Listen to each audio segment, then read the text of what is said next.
பெரியோர்களே, தாய்மார்களே, ஜோதிட ஆர்வலர்களே அனைவருக்கும் வணக்கம். உங்கள் முனைவர் TSR ராமகிருஷ்ணன் பேசுகின்றேன். இன்றைக்கி கோபுர தரிசனம் கோடி புண்ணியம், இதனுடைய அர்த்தம் என்னன்னு தெரிஞ்சுக்கலாம். பழைய காலத்துல எல்லாம் ஒரு ஊரில் கோயில் இருந்ததுன்னா அந்த கோயில் கோபுர உயரத்தை விட எந்த கட்டிடமும் இருக்கக்கூடாது என்பது ஒரு எழுதாத சட்டமாக இருந்தது. கோயில்களையும் உயரமான கோபுரங்களையும் அதன் மேல் இருக்கும் கலசங்கள் அந்த ஊரை காப்பாற்றும். அதில் ஒளிந்திருக்கக்கூடிய ஆன்மீக உண்மை என்ன என்பதை நாம் தெரிந்து கொண்டோம்னா அதுக்குள்ளே என்ன அறிவியல் ஒளிந்திருக்கிறது என்பதை தெரிந்து கொள்ளலாம். கோவிலின் உச்சியில் தங்கம், வெள்ளி, செம்பு அல்லது ஐம்பொன்னால் ஆன கலசங்கள் இருக்கும். கோபுரத்துக்கு ஏற்ற மாதிரி ஒரு கலசம் சின்ன கோபுரமாக இருந்தால் 1, இல்லைன்னா 3, இல்லைன்னா 5, இல்லை 7 கலசங்கள் வைத்திருப்பார்கள். இந்த கலசங்களுக்கு பார்த்திங்கன்னா அதுக்குள்ளே நெல், உப்பு, கேழ்வரகு, திணை, வரகு, சோளம், மக்காச்சோளம், சாமை, எள்ளுன்னு எல்லா தானியங்களையும் கொட்டுவார்கள். இல்லைன்னா வரகு மட்டும் உங்களுக்கு தனியாகவே போடுவாங்க. ஏன்னா வரகுல மின்னலை தாங்கக்கூடிய ஒரு ஆற்றல் அந்த வரகு விதைகளுக்கு இருக்கின்றது. அதனால தான் மேலே அந்த கோபுர உச்சியில் அந்த கலசத்துக்குள்ளே வரகு போடும்போது அந்த வரகு அந்த கலசத்தில் உள்ளே இருந்து கொண்டு அதிகமான ஒரு மின்னல் வரும்போது அந்த மின்னலால் அந்த மக்கள் பாதிக்காத வண்ணம் காப்பாற்றுகின்றது.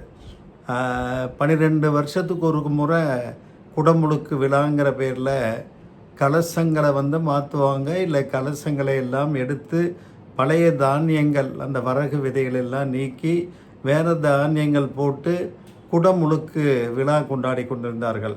ஏன்னா 12 வருஷம் ஆகும்போது அந்த விதைக்கு முளைக்கக்கூடிய சக்தியே கொஞ்சம் கொஞ்சமாக இழந்துடும். அதனால தானே அன்றைக்கெல்லாம் பார்த்திங்கன்னா மாதம் 3 நாட்கள் மழை பெய்தது. இன்றைக்கி வருஷம் 3 நாட்கள் மழை பெய்வதே ஒரு விசேஷமாக இருக்கின்றது. இவ்வளவு உயரமான கோபுரத்தை நீர் சூழாது.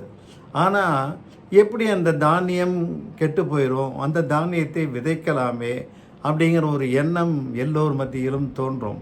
ஏன்னா அந்த உயரமான கலசம்தான் இடி தாங்கியாக முதல்ல எர்த்தாக செயல்படுகின்றது. அது எத்தனை பேரை காப்பாற்றும் என்பது அந்த கலசம் இருக்கக்கூடிய கோபுரத்தின் உயரத்தை பொறுத்து இருக்கும். அந்த கோபுரத்தின் உயரம் 50 மீட்டர் இருந்தால் 100 மீட்டர் விட்டம் அளவிற்கு எவ்வளவு குடியிருப்பு மனைகள் இருக்கின்றதோ, எவ்வளவு மக்கள் வசிக்கின்றார்களோ, எவ்வளவு கால்நடைகள் இருக்கின்றதோ அவர்களெல்லாம் காப்பாற்றப்படுவார்கள். பொதுவாக 75,008 மீட்டர் பரப்பில் இருக்கும் மனித இனங்கள் காப்பாற்றப்படும். அதனால தான் 4 வாயில்கள் கோயிலில் இருக்கும். நாலாபுரமும் 75,000 சதுர மீட்டர் பரப்பளவில் மக்களை காப்பாற்றும். இதுதான் ஒரு தோராயமான கணக்கு. அதனால தான் கோயில் இல்லாத ஊரிலே குடியிருக்க வேணாம்னு சொல்லுவாங்க. கோயில் கோபுரத்துக்கு மேலே வீடுகள் கட்ட வேண்டாம்னு சொல்லிட்டு இருப்பாங்க. இன்றைக்கி ஒரு ஊரில் நிறைய கோயில் வந்துருச்சு. சில கட்டிடங்கள்லாம் பார்த்தா 7 அடுக்கு மாளிகை, 11 அடுக்கு மாளிகைன்னு அந்த கோபுரத்தை மிஞ்சும் அளவிற்கு மிஞ்சிய வகையில் கட்டியிருக்காங்க. இதனால் ஆகக்கூடிய பாதிப்புகள் அவங்களுக்கு தான் இந்த நாள் ஆகும்போது தான் தெரியும். ஆக இந்த குடமுழுக்கு விழா, இந்த கோபுர கலசங்கள், கலசத்திலே வைக்கக்கூடிய அந்த வரகு விதைகள், இடி மின்னல் போன்றவற்றை தாங்கி மக்களை காப்பாற்றக்கூடிய ஒரு வழி என்பதை அனைவரும் தெரிந்து கொண்டால் அந்த கோபுர கலசத்தினுடைய உண்மையை, அந்த பரிசுத்தத்தை, அது உயரமாக இருக்க வேண்டிய இடத்திலே ஏன் வைத்தார்கள் என்று நமக்கு தெளிவாக புரிந்து கொள்ளலாம். அதனால தான் கோபுர தரிசனம் கோடி தரிசனம்பாங்க. காலையில் எந்திரிச்சோன்னா வீட்டுக்கு வெளியே அந்த காலமாக இருந்ததுன்னா அந்த பெரிய கோபுரங்கள் ஊர் பூரா தெரியும். ஏன்னா கட்டிடங்கள் கோபுர உயரத்துக்கு குறைவாகத்தான் இருக்கும். ஆனால் இன்றைக்கெல்லாம் அப்படி இல்லை. அதே நேரத்தில் இன்றைக்கி ஒவ்வொரு ஊர்லேயும் ஏகப்பட்ட கோயில்கள் ஆயிடுச்சு. ஆகையினால எப்படியும் ஏதாவது ஒரு கோயிலை நாம் அட்லீஸ்ட் ரோடுக்கு வந்தாவது பார்த்து கொள்ளலாம். அந்த கோபுர தரிசனம் பார்த்து அந்த கலசத்துக்கு 12 ஆண்டுகளுக்கு ஒரு முறை புதுப்பிக்க வேண்டும். அந்த குடமுழக்கு விழாவிலே நாம் அனைவரும் பங்காற்ற வேண்டும் என்று கேட்டுக்கொண்டு நிறைவு செய்கின்றேன்.